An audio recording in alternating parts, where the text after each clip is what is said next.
What's good, YouTube? It's your boy Marshall. This is our first place Game Player Championship Altergeist deck profile. Anything you want to say before we start? Nah. Sure. Oh wow, you would just put them everywhere.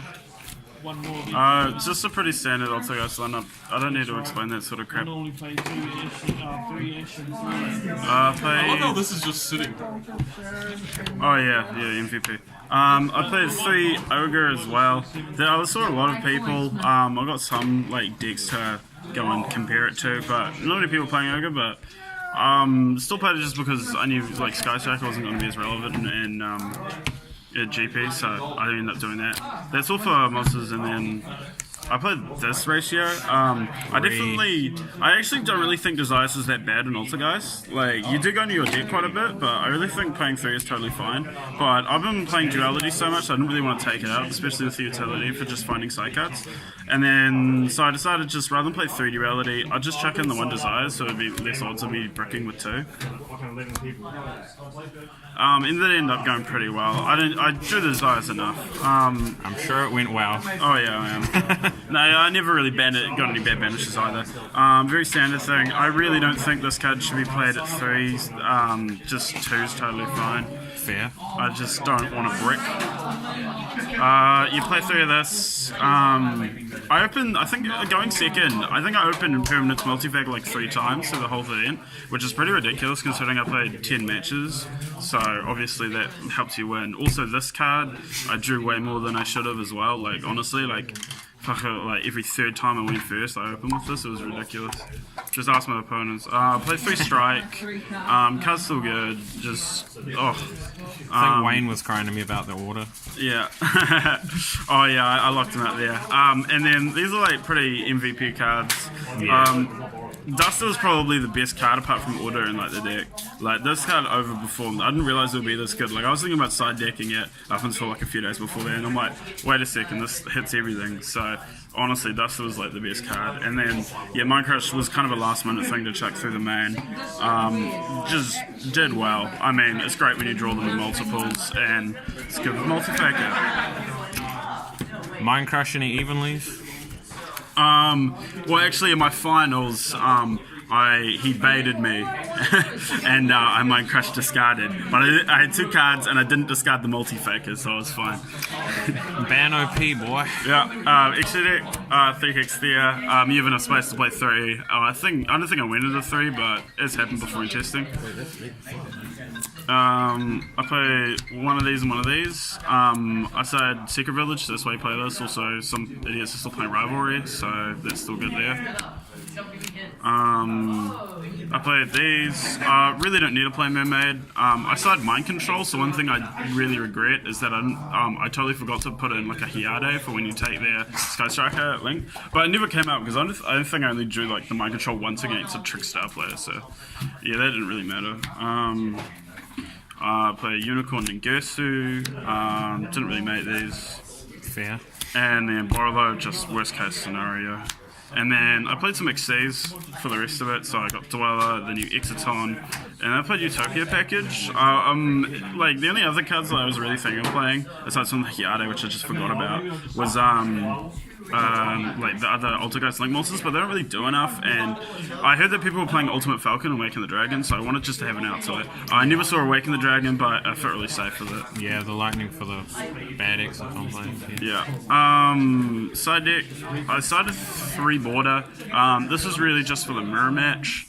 I think Lullaby of Obedience might be better in the mirror match, really, but this is still a good card. I ended up playing the mirror. I did side it in, but I never drew it. Yeah, like, it's okay. Like, I'm still kind of undecided. I think this card might be overvalued.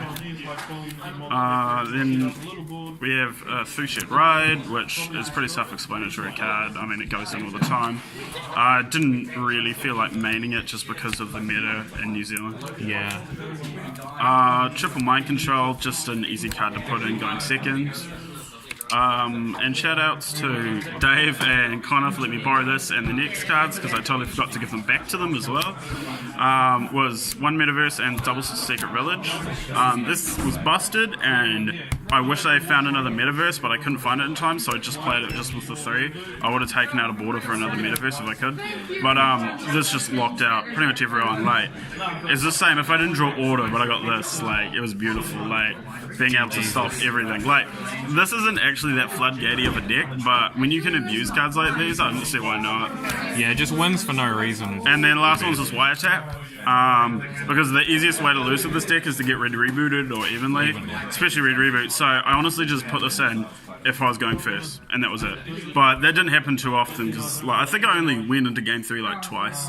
So I won game 1 and then went second, so I don't really put those chuck in. But yeah, I only ever drew these when it was dead in the finals, and then other than that, then you I never won saw anyway. it. Oh yeah, exactly. That was pretty close.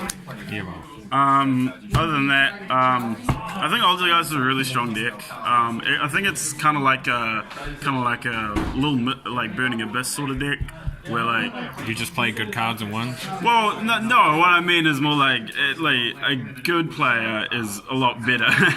You know, like a good Burning Abyss player is a lot better than just your standard one. I don't know. I feel like a lot of people just like when you go multi-faker, most people just go straight into the Silcatus, which I think is the dumbest thing in the world. Like, how good is a bounce if you don't even have a normal summon next turn? Yeah. All you need to do every time you multi-faker, just go into a Malusik, Yeah, and then that way, next turn you go into the Marionetta. You get a trap, then you use its effect, get back Malusik, pop a card, then get rid of the Malusik for a multi-faker. So you just make sure every turn you stick to the game plan, and that's multi-faker them during every single turn. And it's easy as long as you just go into that first, because if you go into the Silcatus, you're a Muppet. You should have a trap behind the multi-faker turn 1 anyway. Oh yeah, for sure. But sometimes that definitely is the right play, because you can just bounce it if you have a second trap to go and trigger it, and then you can multi-faker during their turn. That's totally fine. But like that doesn't always happen. I only really bricked with this deck like once, where I drew like 2 Ash, an Ogre, I think a Kunkari, and I think the other card was an Imperial Order, which kept me in the game for a wee bit. But that was against Cyber Dragons in like round 4 or 5, and ended up losing that game. But then I like beat him easy as because this deck is way too good against combo shit like that. So yeah, that's about it really. I mean, it did exactly what I wanted it to, and I played it pretty much correctly, apart from misplays on my 1 loss in Swiss. But that's about it really. Yeah. Any shout-outs? Apart from to Dave and Connor, no shout-outs to Bowden for not sending me his deck list like he promised he would, but it's fine, you know. XD. Obviously it worked out. And yeah, that's about it, yeah. Alright, thanks for the deck profile, and we'll see you guys next time.